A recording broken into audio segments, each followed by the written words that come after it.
just about one or two prophets to show us a sample of how the Quran taught Nuh alayhi salam and Prophet Salih, Prophet Shu'aib and Prophet Muhammad to become thought-provoking, to force your audience to think the right way. This is very important for us. If you're engaged in da'wah, if you have friends that you talk to about Islam, then what are your questions for them? Not only what are the news you're giving them, because questions may matter more because it picks the facts from inside. But when you preach at somebody, the facts are coming from you. And then you would seem like shoving them in their throat. But if you arouse their inquiry, if you arouse their curiosity, if you ask them questions that challenge their assumptions, then conviction starts to come from within. So this is the point we're trying to communicate to you today. So here is Surah Hud and the story of Prophet Nuh. Allah subhanahu wa ta'ala says, وَلَقَدْ أَرْسَلْنَا نُوحًا إِلَىٰ قَوْمِهِ إِنِّي لَكُمْ نَذِيرٌ مُبِينٌ. We have sent Nuh to his community, and Allah doesn't say, and he told them, because it's understood. So, and he told them that I am a clear warner for you. The word Mubeen is much more than clear, but the English language doesn't help much. So you have to use what you have, otherwise you make a sentence. So clear would be somebody who clarifies. Mubeen, which means to clarify. So it comes in the form of a verb and a sentence more than it comes in the form of one word. Clarifying person, that would not sit well as the language goes. So what is remarkable here? What is remarkable is if you want to explain Islam to someone, you must be ready to clarify. Clarify is different from being clear. You may be clear in your own head, but to clarify, to be able to clarify to someone who doesn't share your faith, you have to be able to get to part of their mind. What matters for them? What are the issues? Where is the key that you can use to open their interest and to open a good discussion with them? And then when you present, you have to speak clearly. Clearly for your audience, not for yourself. So there is a difference between talking to myself, talking to my family, talking to my community, talking to a stranger. So the Quran describes Nuh and all other prophets as Nadhirun Mubeen. A clarifying warner would be the term I would want to use. So what is the message? The message is that you worship none but Allah. Very simple, very straightforward. It is similar to what you read in Surah Al-Imran, where Allah subhanahu wa ta'ala tells us Muslims, قُلْ يَا أَهْلَ الْكِتَابِ تَعَالَوْا إِلَى كَلِمَةٍ سَوَاءٍ بَيْنَنَا وَبَيْنَكُمْ أَلَّا نَعْبُدَ إِلَّا اللَّهِ. Say, O people of the book, come to common words as between us and you, that we, now we're not talking me versus you, it is we. You see the language of the Quran, very specific, that we worship none but Allah. This is how the Quran wants us to phrase the message, that it is not our message. It is the message of Allah, and it carries one message for everybody, that everyone, we means you and us, you and me, everybody. So it's not me versus you, it is not confrontational, it is an open heart invitation. أَلَّا نَعْبُدَ إِلَّا اللَّهِ وَلَا نُشْرِكَ بِهِ شَيْئًا. And we associate none with Allah subhanahu wa ta'ala. So two elements, worshipping Allah and associating no partners. We Muslims, because we understand Tawheed, some of us may find difficulty. Why do we have to be redundant? Once you worship Allah alone, أَلَّا نَعْبُدَ إِلَّا اللَّهِ, then it takes out, excludes all partners. But no, we Muslims commit shirk and we do not feel it. So Allah wants us included in the message. It is intentional. You know the hadith of the Prophet sallallahu alaihi wasallam, الشرك أدق من دبيب النملة السمراء على الصخرة الصماء في الليلة الظلماء. It's more subtle than the footsteps of an ant over a solid rock in a dark night. How more subtle could it be? So this is not for others. This is not about obvious shirk only. It is also about that subtle hidden shirk, الشرك الخفي, that is not obvious. It's obvious that a Muslim would never bow down to an idol. Never. But a Muslim may idealize a human and bow down to them because they have power. And bowing down is not only physical, by your back. Bow down could mean to twist Islam so that you don't offend somebody powerful, or somebody you love, or someone who is a friend. So we can commit shirk without paying attention. So when Allah says, وَلَا نُشْرِكَ بِهِ شَيْئًا, it applies to both us and the audience, in this case the people of the book. And at the end, فَإِن تَوَلَّوْا فَقُولُوا اشْهَدُوا بِأَنَّا مُسْلِمُونَ. If they turn away, tell them, bear witness, we are Muslims. Here, Nuh is told to tell his people the message. أَلَّا تَعْبُدُوا إِلَّا اللَّهِ. The same old, new message of Islam, it stays the same. And as a matter of approach, إِنِّي أَخَافُ عَلَيْكُمْ عَذَابَ يَوْمٍ عَظِيمٍ. So Nuh is instructed to speak this statement. Why? Because it's a statement of endearment. It's a statement of love, a statement of care. I care about you. I fear for your fate. I fear for you. And this is how the message should come across. It is not, I got the truth and you must listen to me. Then somebody could raise a question. But that was not the case with Ibrahim. Ibrahim told his dad, إني قد جاءني من العلم ما لم يأتك فاتبعني أهدك صراطا سويا. Because Ibrahim understood the message that he needs to confront his father. That was a special case, to confront him. And it looks like his father understood his message.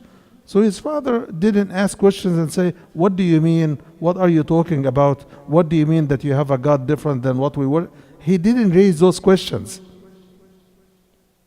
He immediately took a position. قال لئن لم تنتهي يا إبراهيم لأرجمنك وهجرني مليا. But Nuh is talking to people who do not know. They are on the wrong side of faith, but they believe they are right.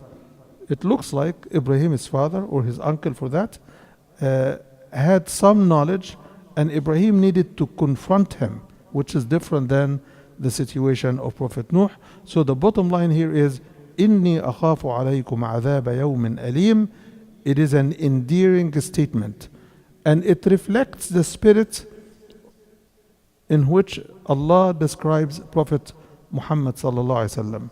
لقد جاءكم رسول من أنفسكم عزيز عليه ما عنتم. He is troubled for your suffering, for your pain, for your struggle. عزيز عليه ما عنتم حريص عليكم. He is very keen to protect you and to protect your interest. حريص عليكم بالمؤمنين رؤوف رحيم.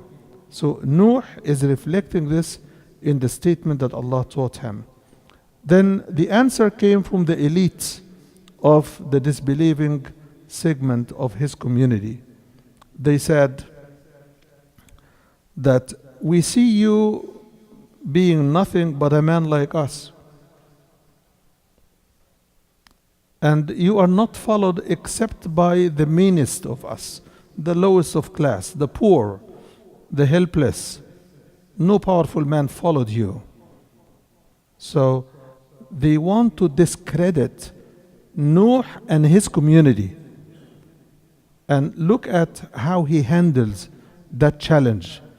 And at the end, they will accuse them of being liars. بل نظنكم كاذبين. You are liars. We think you are lying. You and those followers of yours, you're liars. You see, when Islamophobes want to discredit Islam, some of them went as far as saying that Islam is not a religion. Islam is a cult.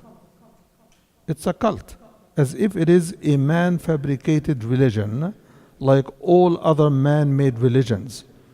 And they are capitalizing on the ignorance of our neighbors, our fellow Americans. They are capturing their ignorance and feeding their misinformation, and we are pained for what the exchange between them is going on, and at the same time, we are not moving. So they get only Islamophobes to tell them what Islam is, who Muslims are, what are our intentions, how much harm do we want to do to this country. And we hear all of this and it hurts us, but still we are letting misinformation go instead of the right information. It is on us to take a position. It is on us to say what we have to say. What is our deen?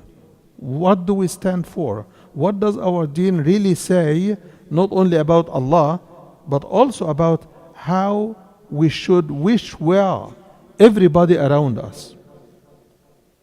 We live in a society that doesn't know us. And we all know that man becomes the enemy of what man doesn't know. الإنسان عدو ما يجهل. We know they don't know what they are talking about, but that's not enough.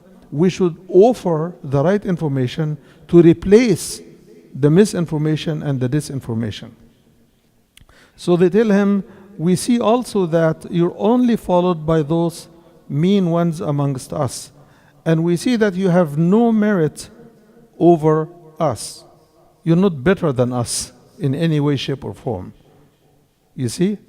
Which also means if Muslims display the best of what their faith tells them to do, at least you take one excuse away of the argument. At least you remove this excuse. They cannot tell you that your family is not better than our family. Your lifestyle is not better than our lifestyle. Your women are not in a better position than our women. This is what they are trying to inject. So if we treat our women well, if we treat our children well, if we live a clean life, if we provide the example that normal, rational people would want to copy, then our da'wah will be much easier. And their acceptance for Islam will be much easier. And it will be much more difficult for anyone to use us as an excuse to attack Islam. We should never allow ourselves to become the reason in turning disbelievers away from Islam. Even the Quran teaches us a dua in which we should say, رَبَّنَا وَلَا تَجْعَلْنَا فِتْنَةً لِلَّذِينَ كَفَرُوا. O Allah, don't make us a trial and a test and a challenge for those who disbelieved. They disbelieved either because of arrogance, either because of perceived wrong interest that they are trying to keep up with, and they know that Islam will take it away, whether it is riba, whether it is corruption, moral corruption, financial corruption, political corruption. They know that this is what Islam would offer, or they are afraid that Islam would empower people to bow down to no power but Allah. And this is scary for any power there is. So we have to be careful that we don't turn them away, and we show them the model so that we can downgrade their discussion or remove good deal parts of it. And then they say, we don't see that you are better than us in any way. In fact, we see and think that you are liars. So what does Nuh say in return? قال يا قوم أرأيتم إن كنت على بينة من ربي. Look at the word يا قوم, my people. So Nuh did not extract himself out of his community because he has the truth. He did not behave arrogantly. He did not talk down to them. He talked to them as he is part of their community. He is keen about them. He wants to give them the best he has. So he raises a question that should provoke them to think. قال يا قوم أرأيتم إن كنت على بينة من ربي وآتاني رحمة من عنده فعميت عليكم. Have you seen, if I had the truth from Allah subhanahu wa ta'ala and I am so clear and definitive about it, and Allah has bestowed some of His mercy upon me, and you have been blindsided, you have not seen that truth, you don't see it. And I'm not asking because you see it, then do that. All what I'm trying to make is make you see it.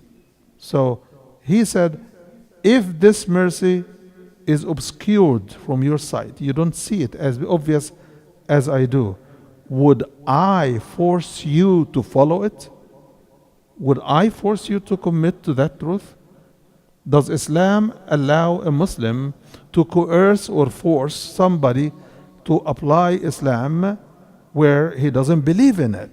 The answer is no.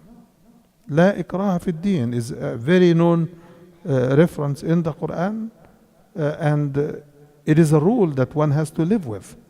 So in other words, he is raising provocative questions, telling them, think about it.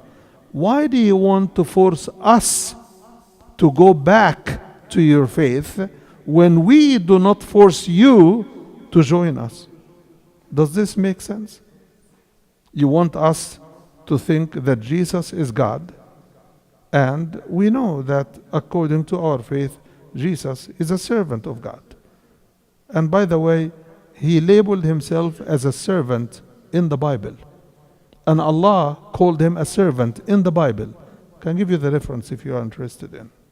Okay? So, how could he be a servant, a son, and a God? So, what we have is logical, but let us share it.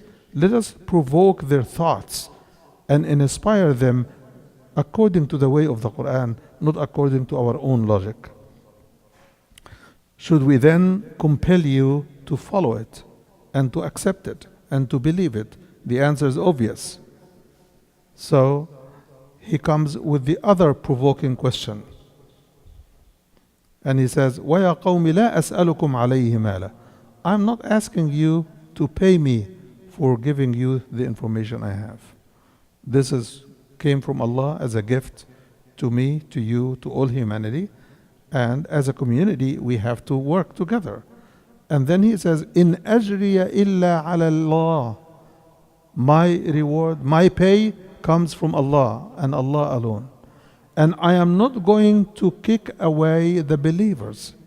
Those people that you call they are mean and helpless and poor and dirty and all of the labels you can, and liars, those people are the believers. I am not going to kick them away. I'm not going to disperse them or tell them, get away, give a space for the elite of the disbelievers to come. I'm not going to do that. Which shows that Nuh is telling them, what you're asking me to do is irrational. It is not consistent with basic human decency. Some people buy from your store, right? And they don't come to buy from my store. Should I grab them? Should I ask you to close your store? Da'wah is a business. You reach out to people, they like what you have to offer, and they are willing to take the risk and support what you have. How could, in what good manners, in what good faith do you have any authority to kick them away? So Nuh is telling them, what you're asking is illogical. Think about it.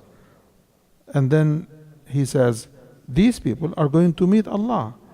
If what they believe in is good, then why don't you join them? And if you want to get what they get, you know what to do. And if you don't like them to stay and stick to what they believe, who's forcing you to change your own faith? I'm only presenting my faith. Believe it or not, it's up to you. There is no compulsion. إنهم ملاقو ربهم ولكني أراكم قوما تجهلون. They are gonna meet their Lord, and I only see that you're acting and behaving ignorantly, because they are asking him to kick these people away, to give them a space. Maybe they will listen. And Nuh knows that he cannot do it. So he raises another provocative question. He says, وَمَن يَنصُرُنِي مِنَ اللَّهِ إِن طَرَدتُّهُمْ. These are the people who are following Allah's guidance. If I kick them away, who's going to stand with me and support me against Allah? And does it really happen? Could anyone stand with anyone against Allah and win? It's not going to happen. So look for how thought-provoking every statement is. This is da'wah. This is how we should do the da'wah, how we should reach out to our neighbors and colleagues. And then he tells them, you think that these people came here because they are poor? Let me be clear. I do not have the treasures of Allah. I'm not giving them money. You think that I'm buying them? As people said that one of the Islamic movement is winning the election by giving oil and sugar to the public. Right? Sukkar with zayt. So I told them, the Islamic movement is giving, sugar and oil. You are causing the whole community السكر والضغط مش السكر والزيت. So the point here is, he's trying to tell them, you think they come here because they are poor. So tell me, what do I have of treasures to cover the needs of all of these people? They are just people seeking the truth. That's the fact. That's the bond that we have. And I neither have the treasures of Allah, nor do I have the knowledge of the unseen, nor do I claim to be an angel. And I will not say to people that your eyes belittle, that Allah will not treat them well or will not give them something good. Allah knows what is in their souls, and if I do that, if I do what you ask me to do to get away, I would be one of the wrongdoers. Very clear, very simple, and the argument is made directly to the point. I want to draw your attention to something. It's a big flaw in how we argue issues, even issues away from religion. And I'm going to use a simple example. Somebody tells somebody that this is what I see. You did ABC, and that's how I see what you're doing. That's my judgment. Then the other person, in a wrong method of discussion, he says, and I see you doing this, this, this. So I count your flaws, and your answer is to count mine. That is not the way Nuh did it. Nuh only used issues that are relevant.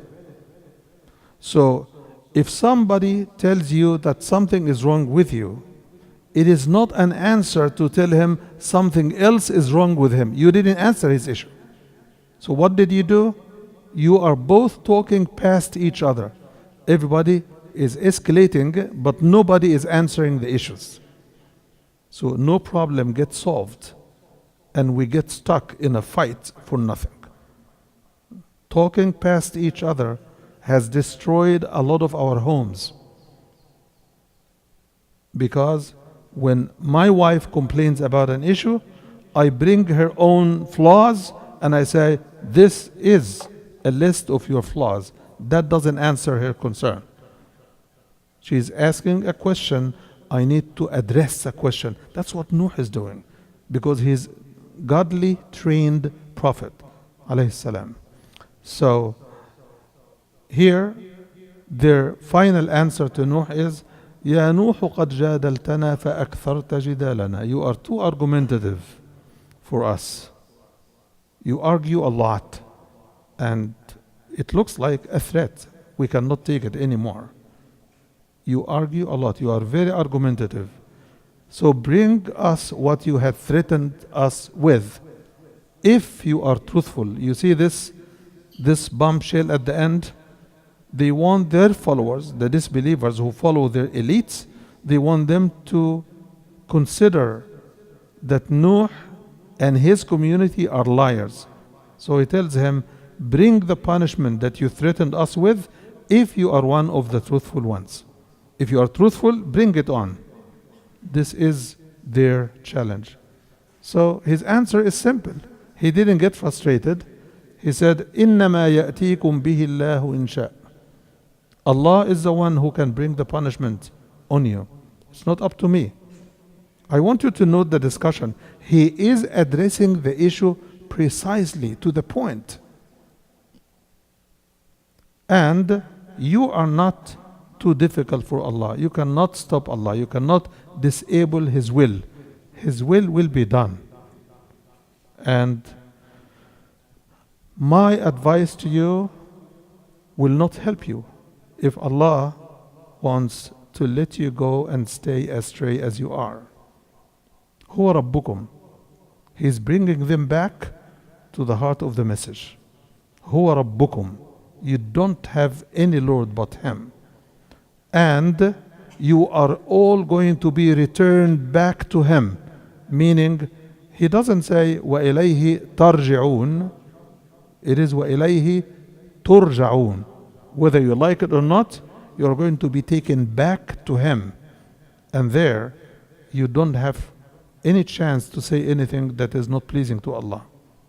وَخَشَعَتِ الْأَصْوَاتُ فَلَا تَسْمَعُ إِلَّا هَمْسًا. Nobody speaks except in whispering, and nobody speaks except the people that Allah would allow to speak, and nobody will be speaking deception or lies or false excuses. All of this will be gone. Only people who speak truth will be allowed. Then the ayah here moves to Prophet Muhammad sallallahu alaihi wasallam to bring that whole scene between Nuh and his people to a conclusion, saying to Prophet Muhammad sallallahu alaihi wasallam about the people of Mecca, أَمْ يَقُولُونَ افْتَرَى. Do they say that you fabricated it? Right? Say, Allah is coaching His Prophet. He's teaching and coaching the Prophet. Say, O Muhammad, if I had fabricated it, then this crime is on me.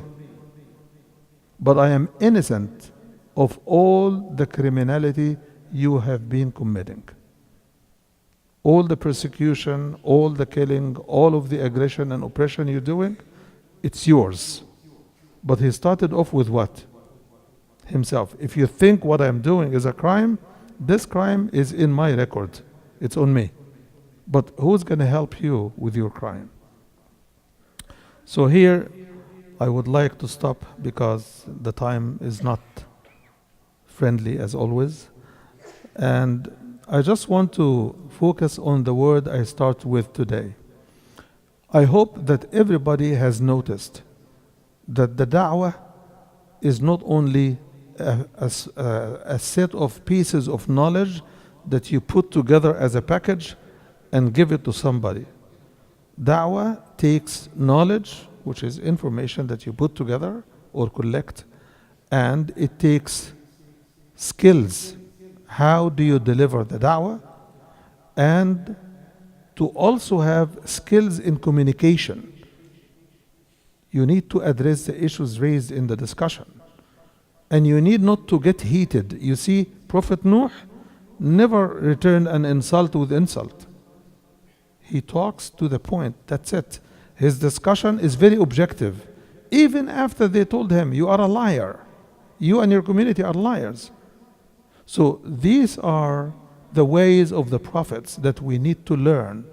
I hope when you go home, study the ayat of Surah Hud about Prophet Nuh.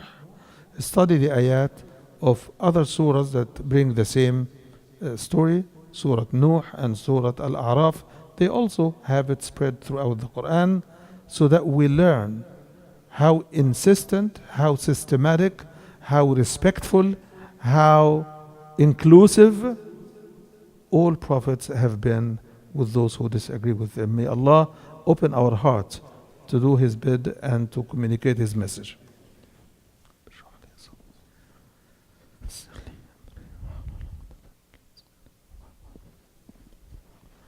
الحمد لله وكفى والصلاة والسلام على عباده الذين اصطفى وأشهد أن لا إله إلا الله وحده لا شريك له وأشهد أن محمدا عبده ورسوله وصفوته من خلقه وحبيبه قد بلغ الرسالة وأدى الأمانة فاللهم صل وسلم وبارك عليه وعلى آله وصحابته ومن اتبع سنته بإحسان إلى يوم الدين. Brothers and sisters, as we are added communication skills and communication methodologies that should produce results, we should also take lessons for how we communicate with each other. And I'm going to apply this to the family in particular. So you find one of the basic skills that Nuh was given and he used very eloquently is the listening skill. He listens carefully to what he is being told, and he answers more precisely to the issue than dragging a discussion out to other issues. We tend, unfortunately, when we have any differences with anybody, to bring all the dirty laundry we can. And here is what we do when we do that. If you have a stack of papers that is that thick, is it easy to tear it apart? Or if you flip it one page at a time to handle, which way is easier? It's easier to take one issue at a time. So please, when anybody opens an issue with you, keep the focus on the issue until you resolve this issue, and don't do the wrong thing, which is to keep piling and piling, and you have no control over any issue. It becomes a very dirty field, a swamp to walk in.